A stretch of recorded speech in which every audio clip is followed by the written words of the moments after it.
తెలంగాణలో అధికారంలోకి వచ్చిన కాంగ్రెస్ సీఎం ఎవరనేది తేల్చుకునే పనిలో పడింది. క్యాడర్ మొత్తం రేవంత్ రెడ్డినే సీఎం కావాలని కోరుకుంటుండగా సీనియర్ నాయకులు మాత్రం కాలు పట్టుపడుతున్నారట. నూతనంగా గెలిచిన ఎమ్మెల్యేలు సైతం రేవంత్ రెడ్డినే సీఎం కావాలని అంటున్నారని పార్టీ వర్గాలు చెబుతున్నాయి. ఇప్పటికే ఏఐసీసీ పరిశీలకులుగా వచ్చిన డీకే శివకుమార్ ఎమ్మెల్యేల అభిప్రాయాన్ని తీసుకున్నారు. ఒక్కొక్కరిగా అభిప్రాయాన్ని తెలుసుకున్న డీకే శివకుమార్ సీఎల్పీ చేసిన తీర్మానాన్ని హైకమాండ్ చెంతకు తీసుకెళ్లారు. మరి కాసేపట్లో ఏఐసీసీ చీఫ్ ఖర్గేతో ఇదే అంశంపై చర్చించనున్నారు. తదనంతరం తెలంగాణ సీఎం ఎవరనేది అధిష్టానం ప్రకటించనుంది. మరోవైపు సీఎంగా రేవంత్ రెడ్డి పేరు ఖరారైనట్లుగా తెలుస్తోంది. ఈ నేపథ్యంలో బట్టి ఉత్తమ్ ఢిల్లీ బాట పట్టారు. ఇవాళ మధ్యాహ్నం ఖర్గేతో ఆయన భేటీ కానున్నారు. సీనియర్ నాయకుల వ్యవహారంతో సీఎం మ్యాటర్ అధిష్టానం చెంతకు చేరుకుంది. ఇవాళ సాయంత్రానికల్లా సీఎం ఎవరనేది క్లారిటీ వచ్చే అవకాశం ఉంది. ఇవాళే సీఎం అభ్యర్థిని ప్రకటిస్తామని ఏఐసీసీ చీఫ్ ఖర్గే తెలిపారు.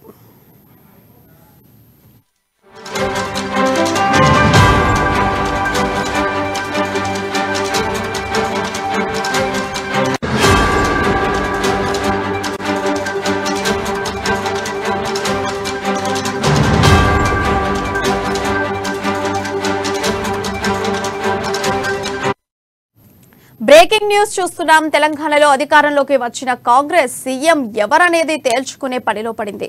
క్యాడర్ మొత్తం రేవంత్ రెడ్డిని సీఎం కావాలని కోరుకుంటుండగా సీనియర్ నాయకులు మాత్రం కాలడ్డు పడుతున్నారట. నూతనంగా గెలిచిన ఎమ్మెల్యేలు సైతం రేవంత్ రెడ్డిని సీఎం కావాలని అంటున్నారని పార్టీ వర్గాలు చెబుతున్నాయి. ఇప్పటికే ఏఐసీసీ పరిశీలకులుగా వచ్చిన డీకే శివకుమార్ ఎమ్మెల్యేల అభిప్రాయాన్ని తీసుకున్నారు. ఒక్కొక్కరిగా అభిప్రాయాన్ని తెలుసుకున్న డీకే శివకుమార్ సీఎల్పీ చేసిన తీర్మానాన్ని హైకమాండ్ చెంతకు తీసుకెళ్లారు. మరి కాసేపట్లో ఏఐసీసీ చీఫ్ ఖర్గేతో ఇదే అంశంపై చర్చించనున్నారు. దానంతరం తెలంగాణ సీఎం ఎవరనేది అధిష్టానం ప్రకటించనుంది. మరోవైపు సీఎంగా రేవంత్ రెడ్డి పేరు ఖరారైనట్లుగా తెలుస్తోంది. ఈ నేపథ్యంలో బట్టి ఉత్తమ్ ఢిల్లీ బాట పట్టారు. ఇవాళ మధ్యాహ్నం ఖర్గేతో ఆయన భేటీ కానున్నారు. సీనియర్ నాయకుల వ్యవహారంతో సీఎం మ్యాటర్ అధిష్టానం చెంతకు చేరుకుంది. ఇవాళ సాయంత్రానికల్లా సీఎం ఎవరనేది క్లారిటీ వచ్చే అవకాశం ఉంది. ఇవాళే సీఎం అభ్యర్థిని ప్రకటిస్తామని ఏఐసీసీ చీఫ్ ఖర్గే తెలిపారు.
బ్రేకింగ్ న్యూస్ చూస్తున్నాం. తెలంగాణలో అధికారంలోకి వచ్చిన కాంగ్రెస్ సీఎం ఎవరనేది తేల్చుకునే పనిలో పడింది. క్యాడర్ మొత్తం రేవంత్ రెడ్డిని సీఎం కావాలని కోరుకుంటుండగా సీనియర్ నాయకులు మాత్రం కాలడ్డు పడుతున్నారట. నూతనంగా గెలిచిన ఎమ్మెల్యేలు సైతం రేవంత్ రెడ్డిని సీఎం కావాలని అంటున్నారని పార్టీ వర్గాలు చెబుతున్నాయి. ఇప్పటికే ఏఐసీసీ పరిశీలకులుగా వచ్చిన డీకే శివకుమార్ ఎమ్మెల్యేల అభిప్రాయాన్ని తీసుకున్నారు. ఒక్కొక్కరిగా అభిప్రాయాన్ని తెలుసుకున్న డీకే శివకుమార్ సీఎల్పీ చేసిన తీర్మానాన్ని హైకమాండ్ చెంతకు తీసుకెళ్లారు. మరి కాసేపట్లో ఏఐసీసీ చీఫ్ ఖర్గేతో ఇదే అంశంపై చర్చించనున్నారు. తదనంతరం తెలంగాణ సీఎం ఎవరనేది అధిష్టానం ప్రకటించనుంది. మరోవైపు సీఎంగా రేవంత్ రెడ్డి పేరు ఖరారైనట్లుగా తెలుస్తోంది. ఈ నేపథ్యంలో బట్టి ఉత్తమ్ ఢిల్లీ బాట పట్టారు. ఇవాళ మధ్యాహ్నం ఖర్గేతో ఆయన భేటీ కానున్నారు. సీనియర్ నాయకుల వ్యవహారంతో సీఎం మ్యాటర్ అధిష్టానం చెంతకు చేరుకుంది. ఇవాళ సాయంత్రం కల్లా సీఎం ఎవరనేది క్లారిటీ వచ్చే అవకాశం ఉంది. ఇవాళే సీఎం అభ్యర్థిని ప్రకటిస్తామని ఏఐసీసీ చీఫ్ ఖర్గే తెలిపారు.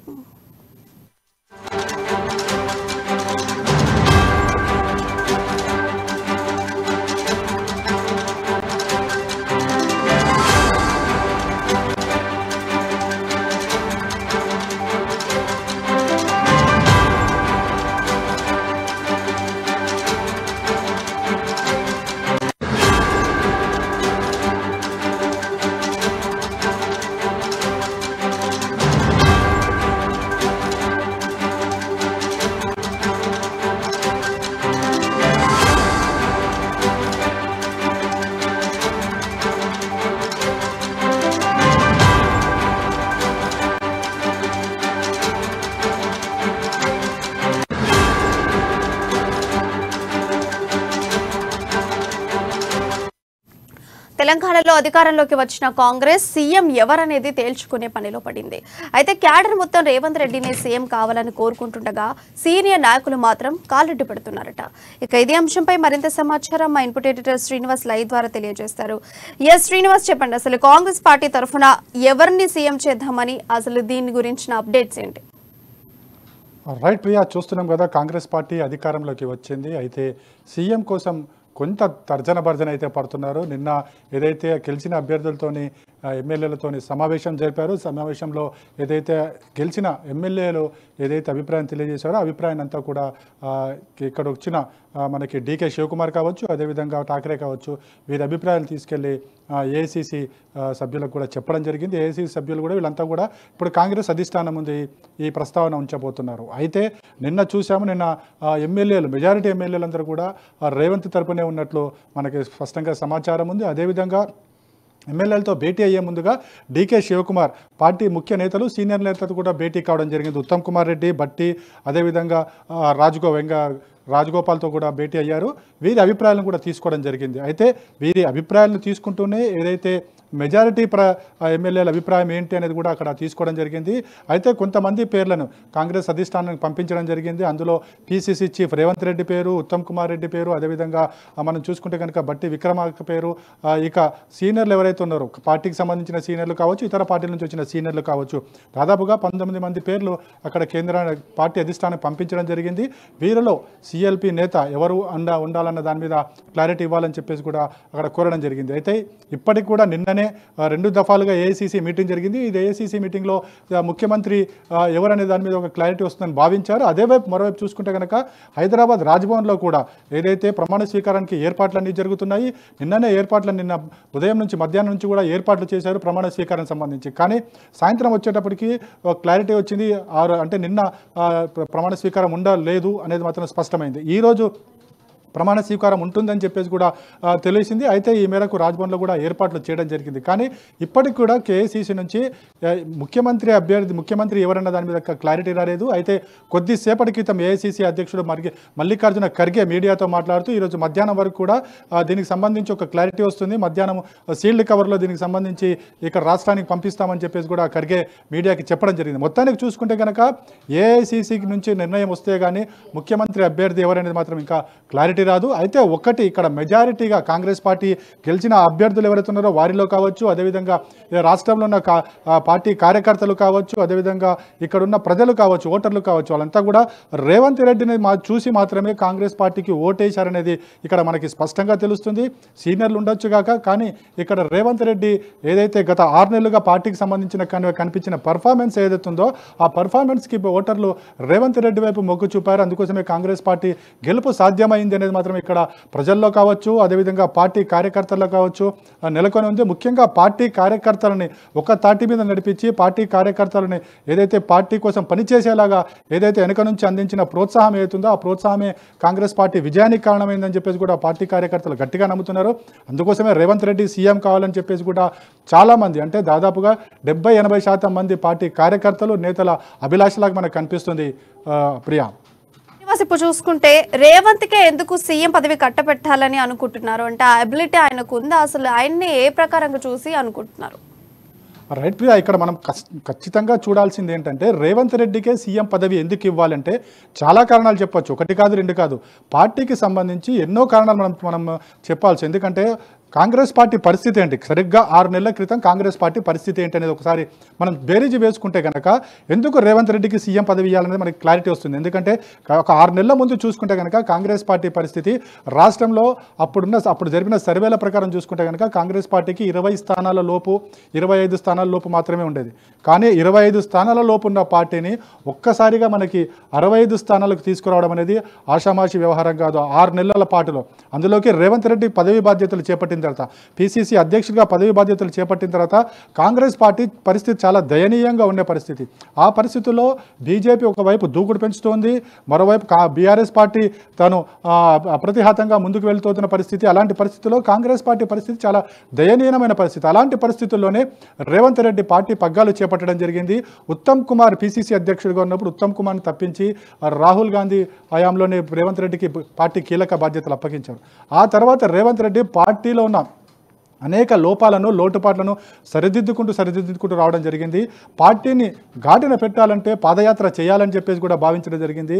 ఎప్పుడైతే రేవంత్ రెడ్డి పాదయాత్ర ప్రారంభించారో అప్పుడే పార్టీలో ఒక నూతన ఉత్సాహం మాత్రం మనకు కనిపించింది. ఎందుకంటే గతంలో పార్టీని విడిన దాదాపు 35 మంది పార్టీ ముఖ్య నేతలు, సీనియర్లు కావచ్చు, పార్టీలకు సంబంధించిన కీలక పాత్ర పోషించిన కాంగ్రెస్ పార్టీ పెద్దలు కావచ్చు, అంతా కూడా ఇతర పార్టీలకు వెళ్ళిపోయిన పరిస్థితి. అటు బీఆర్ఎస్ పార్టీ కావచ్చు, లేకపోతే బీజేపీ కావచ్చు, వెళ్ళిపోయిన పరిస్థితి.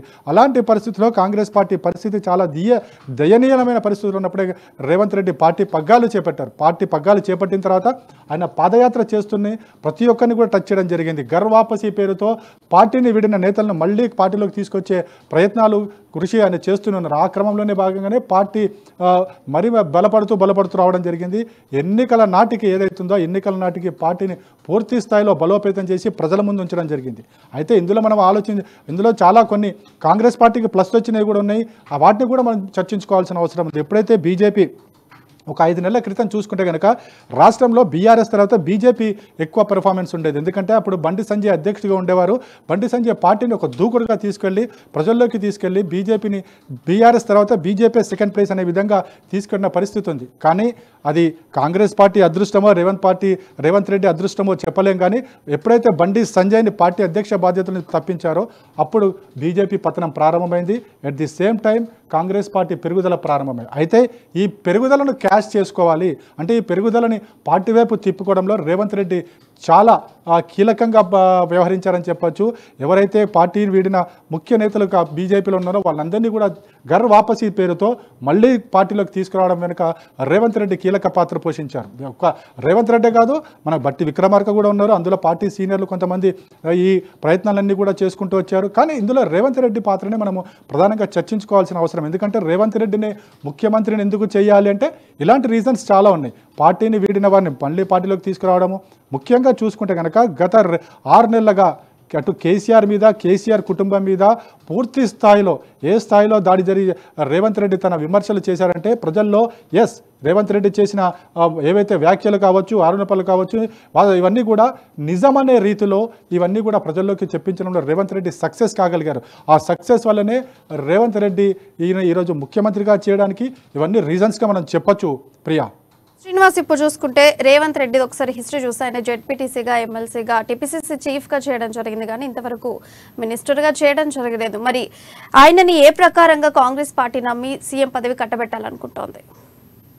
ఇది కరెక్టే. కానీ ఇక్కడ చూడాల్సిన జెడ్పీటీసీ నుంచి సీఎం స్థాయి వరకు రేవంత్ రెడ్డి ఎదగడం అనేది ఇది ఆషామాషి వ్యవహారం కాదు. మామూలుగా చేసిన అదంతటా వచ్చిన అది కూడా కాదు, లక్కి మీద వచ్చింది కాదు. రేవంత్ రెడ్డి కృషి అనేది రాజకీయ పరంగా చాలా ఉన్నాయి. అనేక కింద మీద కూడా పడ్డారు. అదేవిధంగా ఎన్నో విమర్శలు ఎదుర్కొన్న పరిస్థితి ఉంది. కానీ ఆ విమర్శలన్నింటినీ కూడా తట్టుకుని పార్టీని తన అధికారంలోకి తీసుకురాగలిగిన కీలక వ్యక్తిగా రేవంత్ రెడ్డి నిలబడతారు. ఇక సీఎం పదవి, మినిస్టర్లు, మంత్రులు చేయకుండా సరే సీఎం పదవి ఎలా ఇవ్వాలి అంటే మాత్రం సీఎం పదవి చేయాల్సిన దానికి పెద్దగా అనుభవం ఉండాలా అంటే ఉండాల్సిన అవసరం లేదని చెప్పేసి మనకి పక్క రాష్ట్రంలో ఉన్న జగన్మోహన్ రెడ్డి చెప్తున్నారు. ఎందుకంటే జగన్మోహన్ రెడ్డి ఎప్పుడు కూడా మంత్రి పదవి చేయలేదు, ఏం చేయలేదు. కానీ ముఖ్యమంత్రిగా తాను ప్రూవ్ చేసుకున్నాడు. అట్లానే ఇక్కడ కూడా రేవంత్ రెడ్డి కూడా చేసుకునే అవకాశాలు స్పష్టంగా కనిపిస్తున్నాయి. అంటే రాష్ట్రంలో ముఖ్యమంత్రి చేయాల్సిన అవసరం లేదు. గతంలో కూడా చూసుకుంటే కనుక వైఎస్ రాజశేఖర రెడ్డి ఉమ్మడి ఆంధ్రప్రదేశ్లో కూడా ఎప్పుడు కూడా మంత్రి పదవి చేసిన దాఖలాలు లేవు. కేవలం పీసీసీ అధ్యక్షుడిగా చేశారు, అదేవిధంగా ఎంపీగా కూడా పనిచేశారు. కానీ ఎప్పుడు కూడా మంత్రి పదవి చేసిన దాఖలాలు లేవు. కానీ ముఖ్యమంత్రిగా ప్రజల్లో నిలిచిపోయిన వ్యక్తిగా రాజశేఖర రెడ్డి నిలివాడు. సో ముఖ్యమంత్రి కావాలి, ముఖ్యమంత్రి బాధ్యతలు చేపట్టాలి, పాలనా పరంగా ఇవన్నీ చేయాలనుకుంటే కనుక ఎక్స్పీరియన్స్ అనేది పెద్దగా అవసరం లేదు.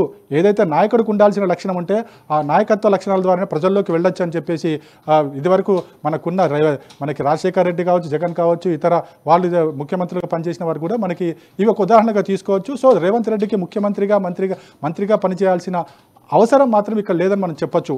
ప్రియా శ్రీనివాస్, ఇప్పుడు చూసుకుంటే కాంగ్రెస్ పార్టీలో కొంతమంది సీనియర్లు కూడా లైక్ ఉత్తమ్ కుమార్ రెడ్డి, బట్టి విక్రమార్క ఇలాంటి కొంతమంది సీనియర్లు ఉన్నప్పటికీ కూడాను వీళ్ళని కాదని రేవంత్ రెడ్డికే ఎందుకు ఇవ్వాలి అని అనుకుంటున్నారు? అంటే హైకమాండ్ ఎలాంటి డెసిషన్ తీసుకోబోతుంది ఈ విషయంలో?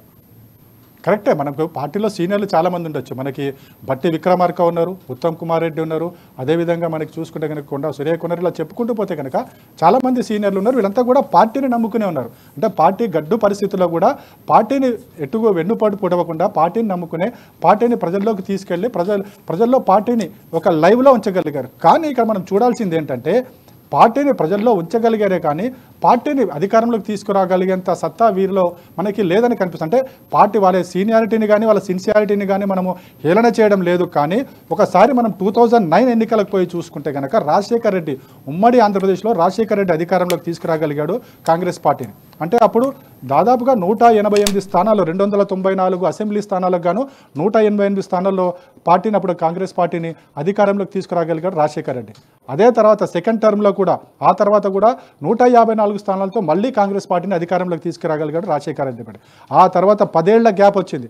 10 ఏళ్ల గ్యాప్లో 2014లో జరిగిన ఎన్నికలు ఏవైతే ఒకసారి చూసుకుంటే కనుక ఏదైతే తెలంగాణ ఇచ్చిన పార్టీగా కాంగ్రెస్ పార్టీ, అదేవిధంగా సోనియా గాంధీ ముందుండి నడిపించారు. రాష్ట్రాన్ని రెండుగా విడదీయడంలో, తెలంగాణను ఇవ్వడంలో కాంగ్రెస్ పార్టీ కీలక పాత్ర పోషించింది. అటు ఆంధ్రప్రదేశ్ నుంచి ఎన్ని విమర్శలు వచ్చినప్పటికీ కూడా ప్రజల ఆకాంక్ష నెరవేర్చాలనే ఉద్దేశంతో కాంగ్రెస్ పార్టీ ఆ రోజు తెలంగాణను ఇవ్వడం జరిగింది. కానీ అప్పుడు జరిగిన ఎన్నికలు ఒకసారి చూసుకుంటే కనుక అప్పుడు జరిగిన ఎన్నికల్లో మనకి 2014 ఎన్నికల్లో కాంగ్రెస్ పార్టీకి వచ్చిన సీట్లన్నీ చూసుకుంటే కేవలం 22 మాత్రమే. ఆ రోజు బీఆర్ఎస్ పార్టీకి 66 స్థానాలు వచ్చాయి. అంటే ఆనాడు అదే ఉత్తమ్ కుమార్ రెడ్డి ఉన్నారు, ఇదే బట్టి విక్రమార్క ఉన్నారు, అదే జానారెడ్డి ఉన్నాడు, అదేవిధంగా చాలామంది సీనియర్లు ఉన్నారు. కానీ ఆ రోజు కాంగ్రెస్ పార్టీకి వచ్చిన సీట్లు ఒకసారి చూసుకుంటే కేవలం 22. అంటే తెలంగాణ ఇచ్చిన తర్వాత కూడా కాంగ్రెస్ పార్టీకి ఇచ్చిన స్థానాలు ఏవైతే ఉన్నాయో 22 స్థానాలు. ఆ తర్వాత 2019 ఎన్నికలు చూసుకుందాం. అప్పుడు కూడా కాంగ్రెస్ పార్టీ ఏమైనా పెర్ఫార్మెన్స్ కనిపించిందంటే అప్పుడు మరింత దిగజారింది. అప్పుడు బీఆర్ఎస్ అంటే అప్పుడు టీఆర్ఎస్ ఉన్న ఇప్పుడు ప్రస్తుత బీఆర్ఎస్ పార్టీకి 88 స్థానాలు వచ్చాయి, కాంగ్రెస్ పార్టీకి 19 స్థానాలే రావడం జరిగింది. ఈ 19 స్థానాలు వచ్చిన వాళ్ళు కూడా చాలామంది అటు జంపు చేయడం కూడా అధికార పార్టీ వైపుకు వెళ్ళిపోవడం కూడా పరిస్థితి మనం చూసాం. అంటే 2 దఫాలుగా చూసుకుంటే కనుక ఇదే సీనియర్లు కాంగ్రెస్ పార్టీలో ఉన్నారు, ఇదే సీనియర్లు కాంగ్రెస్ పార్టీ నడిపిస్తూ వచ్చారు, ఇదే సీనియర్లు కాంగ్రెస్ పార్టీని ఎన్నికల్లో తీసుకెళ్ళగలిగారు. కానీ 2014లో 22, 2019లో 19 స్థానాలు మాత్రమే పరిమితమైన పరిస్థితి. కానీ ఇప్పుడు మనం ఒకసారి చూసుకుంటే కనుక పరిస్థితి ఎలా మారిందంటే ప్రభుత్వం మీద వ్యతిరేకత ఉన్నప్పటికీ కూడా ఆ వ్యతిరేకతను ప్రజల్లో తీసుకువెళ్ళగలగాలి, పార్టీని ముందుంచి నడిపించగలగాలి అనేది ఇక్కడ ప్రధానంగా చూడాల్సిన అంశం. ఏదైతే మనకి 2019 ఎన్నికల తర్వాత కూడా కాంగ్రెస్ పార్టీ స్తబ్దుగానే ఉంది. ఎప్పుడైతే కాంగ్రెస్ పార్టీ నుంచి పీసీసీ అధ్యక్షుడిగా రేవంత్ రెడ్డి బగ్గాలు చేపట్టాడో అప్పుడు అనేక విమర్శలు కాంగ్రెస్ పార్టీ నుంచే చాలామంది సీనియర్లు రేవంత్ రెడ్డిని పీసీసీ అధ్యక్షుడిగా చేయడానికి ఇష్టపడలేదు. అనేక మంది పార్టీ వేదికల మీద కావచ్చు, బయట కావచ్చు రేవంత్ రెడ్డిని చేసిన విమర్శలు అంతా ఇంత కాదు. అయినప్పటికీ కూడా రేవంత్ రెడ్డి తట్టుకొని నిలబడగలిగాడు. ఏదైతే కాంగ్రెస్ పార్టీని ముందుంచి నడిపించగలిగాడు.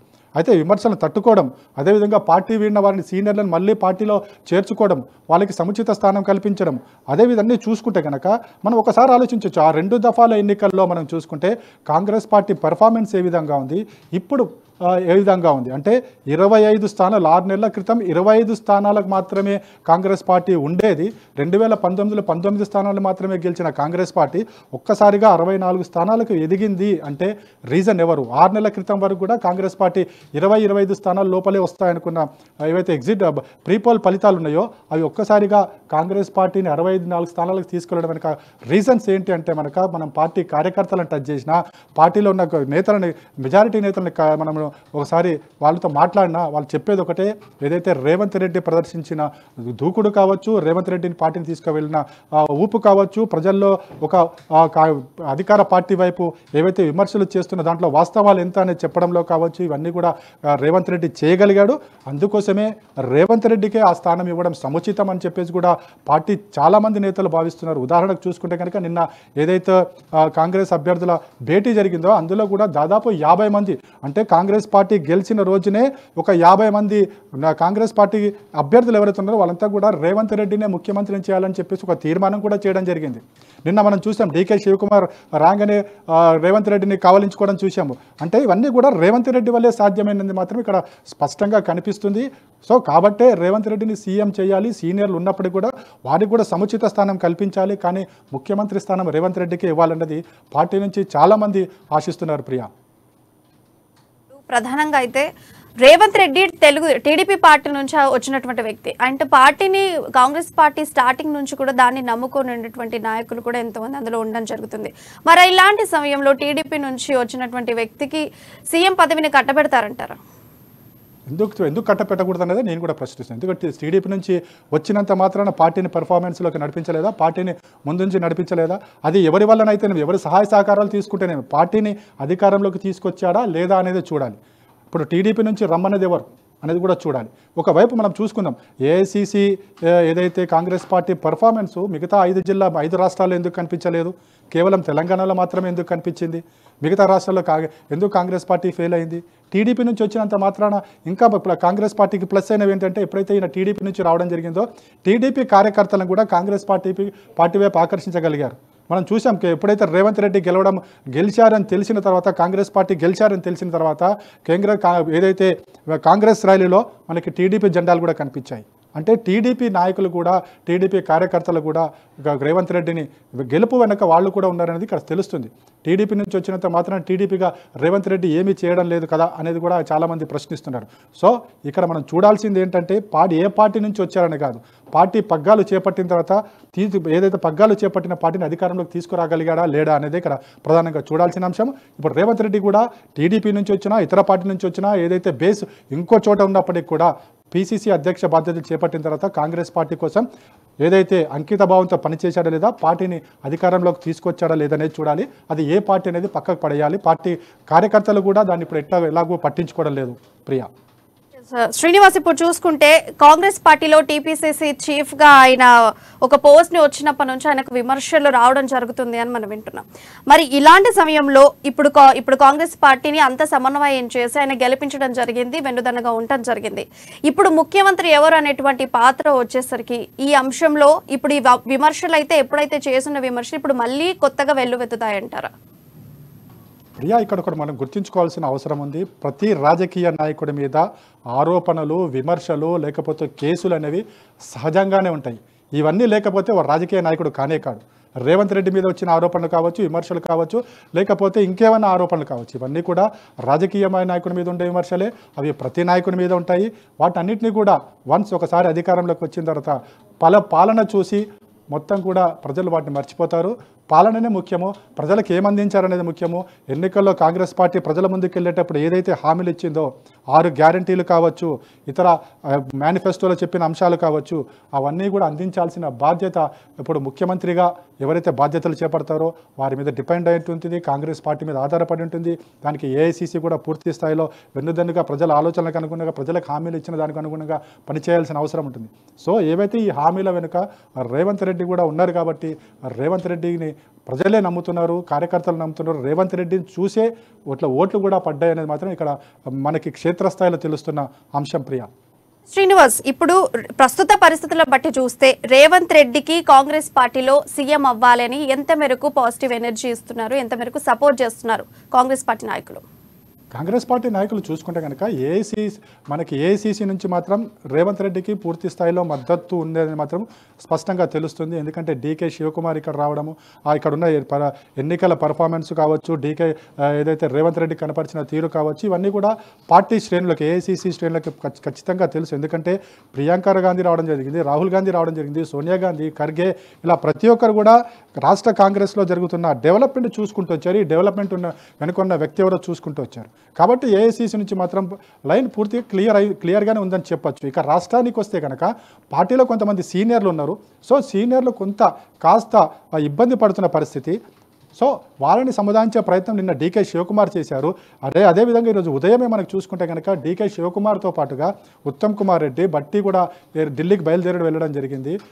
బయలుదేరిన తర్వాత ఏఐసీసీ నేతలతో భేటీ అవుతారు. ఏఐసీసీ నేతలు కూడా ఇదే సముదాయించే ప్రయత్నం చేయబోతున్నారని చెప్పేసి తెలుస్తుంది. రేవంత్ రెడ్డికి సీఎం బాధ్యతలు అప్పగించాలని చెప్పేసి కూడా తెలుస్తుంది.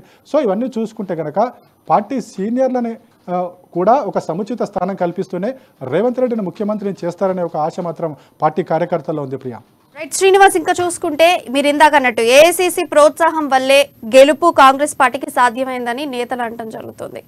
మరి ఇలాంటి సమయంలో వేరే ఇతర రాష్ట్రాలకు ఎందుకు ఏఐసీసీ ప్రోత్సాహం వల్ల ఎందుకు వేరే ఇతర రాష్ట్రాల్లో కాంగ్రెస్ పార్టీ గెలుపు బావుట ఎగరలేకపోయింది, ఇక్కడ మాత్రమే ఎందుకు గెలిచి దండుగా నిలబడగలిగింది?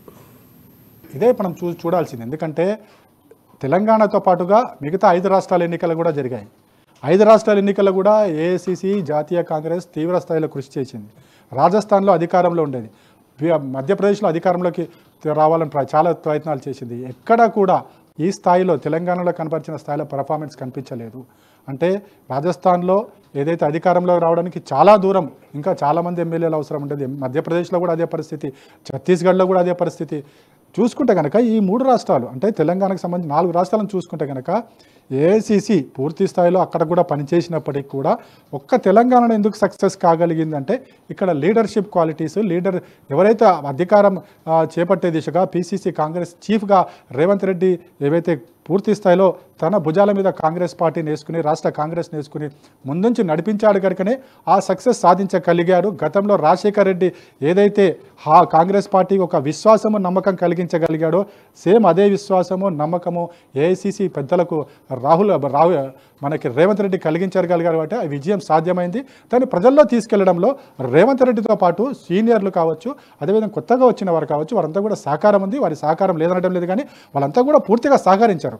ఎన్నికల నాటికి అందరూ ఒక్క తాటిపైకి రావడము, కాంగ్రెస్ పార్టీని గెలిపించడము అంతా చేయడం జరిగింది. ప్రియా శ్రీనివాస్, ఇంకొకటి చూసుకుంటే కాంగ్రెస్ పార్టీ గెలిచిన నాడే బీఆర్ఎస్ పార్టీ ముఖ్యమంత్రి రాజీనామా లేఖను సమర్పించడం జరిగింది. అయినప్పటికీ కూడా ఇంకా కాంగ్రెస్ పార్టీ ముఖ్యమంత్రిని ఎన్నుకోవటంలో జాప్యం చేస్తుంది. అంటే ఇంత లేట్ ఉందంటే వీళ్ళు ప్రజల్లో గెలిచి పార్టీలో ఓడిపోయారు అని మనం అనుకోవచ్చా?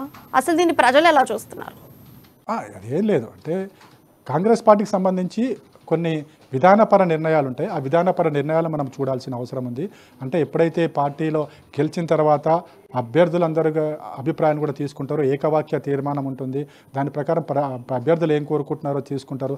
ఆ తర్వాత పార్టీ సీనియర్లు ఏం కోరుకుంటున్నారో తీసుకుంటారు. వీరి అభిప్రాయం అంతా కూడా ఏఐసిసికి తెలియజేస్తారు. ఏఐసిసి భేటీలో ఎవరు ముఖ్యమంత్రి, ఎవరు మంత్రులు అనేది ఏఐసిసి నిర్ణయిస్తుంది. సో అందుకోసం ఈ తాత్సారము బహుశా ఈరోజు మధ్యాహ్నంకి ఒక క్లారిటీ వస్తుందనేది తెలుస్తుంది. మధ్యాహ్నం తర్వాత ప్రమాణ స్వీకారం ఈ రోజా రేపు అనేది కూడా తేలిపోతుంది. ప్రియా, అండ్ సోషల్ మీడియాలో మనం ఒకటి చూసుకుంటే ఒకరితో మాట్లాడుతూ 9 తారీఖున ఎల్బీ స్టేడియంలో మేము ముఖ్యమంత్రిగా ప్రమాణ స్వీకారం చేస్తాము, ఆ రోజు సెలబ్రేట్ చేసుకుంటాం అనేటువంటి ఎలక్షన్స్కి ముందు ఆయన చెప్పడం జరిగింది. ఇప్పుడు దాన్నే పాటించాలని చెప్పేసి దీన్ని 9 తారీఖు వరకు సాగదీయడం ఏమైనా జరుగుతుందంటారు? అలాంటిది ఏమీ లేదు. మనకి ఏఐసిసి నుంచి వచ్చే ఆదేశాల మేరకే ఇక్కడ ప్రమాణ స్వీకార కార్యక్రమం ఉంటుంది. దాంట్లో ఎటువంటి అదే ఉండదు. కానీ 9వ తారీఖు ఏంటంటే డిసెంబర్ 9 అనేది సోనియా గాంధీ పుట్టినరోజు. సో ఆ పుట్టినరోజు కార్యక్రమాన్ని పెద్ద ఎత్తున రాష్ట్రంలో జరపాలి, సోనియా గాంధీ బర్త్డే వేడుకలు జరపాలని చెప్పేసి కూడా పిసిసి ముందుగానే నిర్ణయించింది. అందుకోసమే ఏదైతే ప్రచారంలో రేవంత్ రెడ్డి పదే చెప్తున్నారు, డిసెంబర్ 9న తాను పదవీ ప్రమాణ స్వీకారం చేస్తాను, ఇది సోనియా గాంధీ ఇక్కడ వస్తుంది, సోనియా గాంధీకి గిఫ్ట్ ఇవ్వబోతున్నానని చెప్పేసి కూడా రేవంత్ రెడ్డి పదే చెప్పారు. కాబట్టి 9వ తారీఖున ఆ స్థాయిలో అక్కడ ప్రచారం జరుగుతుంది. అయితే ప్రమాణ స్వీకారం ఎప్పుడు జరిగినప్పటికీ కూడా 9వ తారీఖున మాత్రం కాంగ్రెస్ పార్టీ రాష్ట్ర స్థాయిలో సోనియా గాంధీ బర్త్డే వేడుకలని పెద్ద ఎత్తున జరపబోతుంది. అంతే తప్ప ఇందులో వేరే ఉద్దేశం ఏదీ లేదని చెప్పేసి కూడా పార్టీ నేతలు చెప్తున్నారు. ప్రియా, పార్టీ లీడర్లు ఎవరైనా కాంగ్రెస్ పార్టీకి జంప్ అయ్యే అంశాలు ఏమైనా కనిపిస్తున్నాయా? ప్రియా, ఇంకోసారి చెప్పండి. శ్రీనివాస్, ఇప్పుడు బీఆర్ఎస్ పార్టీ లీడర్లు గెలిచినటువంటి వ్యక్తులు ఎవరైనా కూడా కాంగ్రెస్ పార్టీకి జంప్ అయ్యే అవకాశాలు ఏమైనా ఉన్నాయా, షిఫ్ట్ అయ్యే అవకాశాలు? అయితే నిన్నటి నుంచే కూడా ఇవన్నీ కూడా ఏవైతే ట్రోల్స్ అవుతున్నాయి, చాలామంది నేతలు బీఆర్ఎస్లో గెలిచిన నేతలు కావచ్చు, మాజీలు కావచ్చు, అంతా కూడా కాంగ్రెస్ వైపు చూస్తున్నారని చెప్పేసి ఏదైతే రాములు గతంలో టీడీపీలో ఉండేవాళ్ళు, టీడీపీ నుంచి బీఆర్ఎస్కి వచ్చాడు, రాములు కూడా నిన్న ఓపెన్ స్టేట్మెంట్ ఇవ్వడం జరిగింది, తాను కాంగ్రెస్ పార్టీలోకి పోతానని చెప్పేసి. అదేవిధంగా మరికొందరు నేతలు కూడా ఎవరైతే టీడీపీ నుంచి బీఆర్ఎస్లో ఉన్నారో వాళ్ళంతా కూడా రేవంత్ రెడ్డితో సన్నిహితులే, వాళ్ళంతా కూడా కాంగ్రెస్ పార్టీలోకి వస్తారు అని చెప్పేసి పదే ట్రోల్స్ అవుతున్నాయి. అదేవిధంగా కొందరు కాంగ్రెస్లో చేరిన నేతలు కాంగ్రెస్ నుంచి బీజేపీకి వెళ్ళిన అభ్యర్థి ఎవరైతే ఉన్నారో వాళ్ళు కూడా మళ్ళీ తిరిగి కాంగ్రెస్ డ్యూటీకి చేరుకుంటారని చెప్పేసి కూడా అంటున్నారు. చూద్దాం మరి ఈ 1-2 ప్రమాణ స్వీకారం తర్వాత మొత్తం కూడా అది ఒక క్లారిటీ వచ్చే అవకాశం కనిపిస్తుంది. Priya, right Srinivas, thank you for your live updates.